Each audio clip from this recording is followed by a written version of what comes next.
Hello hi this is day 3 of my life. काल संध्याकाळच्या पावसाच्या शीतधारांमुळे आज मोठ्या संख्येने परत हेलिकॉप्टर्सनी दर्शन दिलं. या फुलाला दगडी पाल्याचं फुल म्हणतात आणि या फुलाच्या पाल्याने जखम बरी होते असं म्हटलं जातं.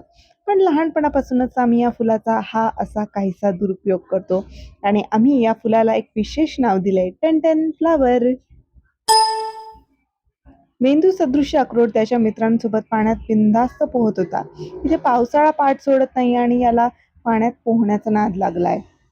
असो, आता वेळ झालीये उष्ण पेयाकडे लक्ष केंद्रित करण्याची. घाबरू नको, तुझी लँडिंग व्यवस्थितपणे कपातच होईल असा मी त्याला धीर दिलाय. आज सर्दी खोकल्याने त्रस्त असलेले माझे पप्पा काकडीकडे पाहून म्हणाले, कशाला ती काकडी खाता? पण ताटातलं काहीही वाया घालवायचं नाही या नियमाने मी बांधील आहे. म्हणून काकडी ताटात ताटात बसून राहिली. That's it for today.